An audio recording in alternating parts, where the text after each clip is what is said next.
welcome to session 4. We are about ready to proof and bake our croissants. So these have rested overnight in the fridge, and we are going to proof them, egg wash them, and bake them, and then probably eat them. We have several options. I'm going to take you through how I proof at home, but we have several options for proofing because it's kind of a confounding thing sometimes. And I have a little proofing guide that's at the end of the recipe packet. So I recommend that you look through that. I have different recommendations based on the equipment that you have. I just have one oven, so we're going to be doing the one oven, one tray method. So what I'm going to do is I'm going to take these croissants and I'm going to put them in the oven at the warm setting. And my warm setting is too warm to proof. It will make the butter melt out. So what I do is I turn the oven on to warm and then I turn it off. I'll put these in for about 20 minutes and then I'll pull them out and let them finish proofing on the counter. While they're proofing on the counter, I'll turn the oven on so it fully has time to preheat. These are going to double in size in the proofing, so that's going to be the organic leavening, the yeast doing its work, and then we're going to have the mechanical leavening happening when they put them in the oven. The oven spring is going to cause that butter to melt, the steam to push the layers apart, and they're going to get even bigger. So we'll go over what these should look like when they're proofed, and if you make croissants frequently, you'll start to know just based on the size. But for now, we're going to be looking for these to sort of look soft, and then also these layers are going to start to push apart, and you're going to actually see some space in between the layers when they're properly proofed. You don't see it now, but I will make sure to highlight that when they are ready. So these croissants are now fully proofed. The way that I proofed them, just to review, is I put them in a warm oven, so I turned my oven on warm and then turned it off so it didn't get too hot. I left them in there for about 20 minutes and then I pulled them out, preheated the oven, and let them continue to proof at room temperature. So these are about ready, and what I want to show you is, of course, the size is nice and large. They have some nice give to them. And then the other nice thing that you can take a look at is look and see that these layers are starting to push apart a little bit. And you should look for that, and once you see that, you'll know that these are ready to go. So we're gonna make egg wash, and then we're gonna get these in the oven. Okay, we're just gonna make an egg wash real fast. So I've just got a whole egg, a pinch of salt. The salt is there because it helps break up the proteins in the egg, and you get a more liquid egg wash.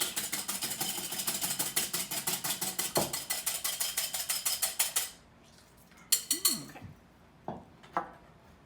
So, if you watched my tools video, you'll know that I have replaced my disgusting brush. Okay, we're going to gently brush over the tops of these, and you'll see that I'm taking a little bit of time to just brush the surface of the dough and not the sides. So we don't want to brush those layers because that can stick them together.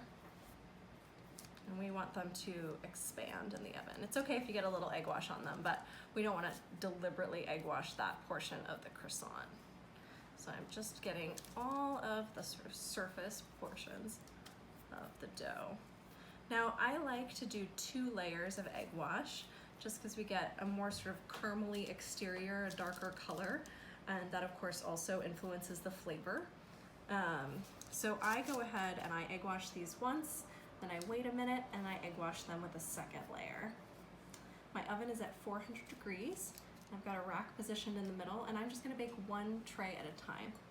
I'm gonna egg wash these pain au chocolat, which are ready, and these ones show an even nicer sort of definition of those layers pushing apart. These are even easier to egg wash. You can just go around the top.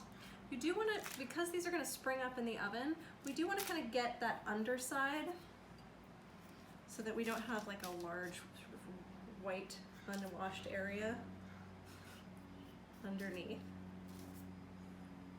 Tan lines? Yeah, exactly, croissant tan lines.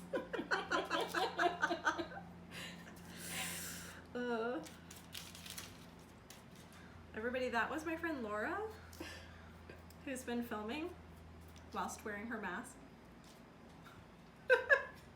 Okay, we'll give this 1 more layer while we're at it.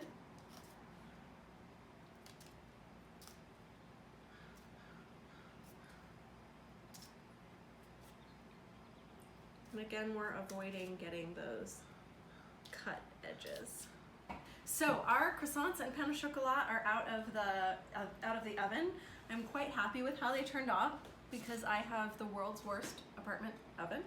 But we've got good color on these, some nice layers, and I'm going to cut in and show you what they look like. So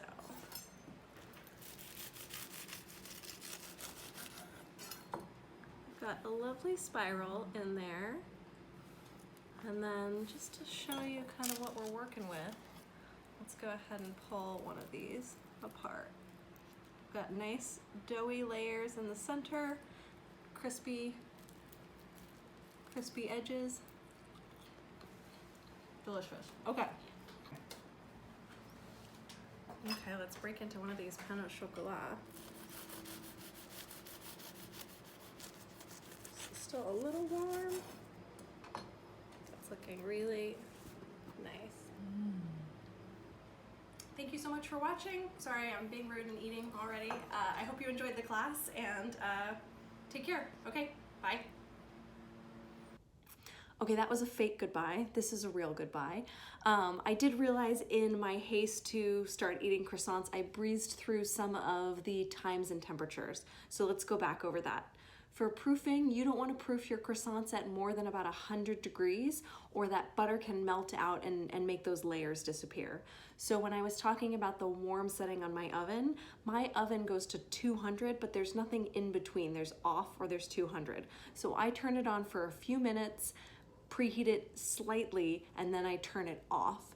Then I can proof my croissants in that warm oven, which shouldn't exceed 100 degrees, for about 20 minutes, and then pull them out and let them continue to proof on the counter once they've had kind of a jump start in that warm oven. Then I preheat my oven to 400 degrees. I have a non-convection oven, so I use 400 degrees. At home, if you have a convection oven, for a home convection oven, I would only drop your temperature by about 15 degrees. I know that 25 is standard, but I always find that to be a little too dramatic. So I'd try around 385 if you're using the convection fan on your oven. Now, your baking time is going to vary, which is why it's really important that you just pay attention to that color of the croissant. So you want a nice burnished exterior, and you don't want too many white spots on the croissant. But your baking time is approximately 15 minutes. I would check at 10, rotate your croissants, and then gauge based on how dark they are at that stage, how many more minutes you want to go before you check them. Now, this is the real goodbye. Thank you so much. I really, really hope you enjoyed the class, and I have been really encouraged by your response, and I am already dreaming up new classes. So take care, stay healthy, bye.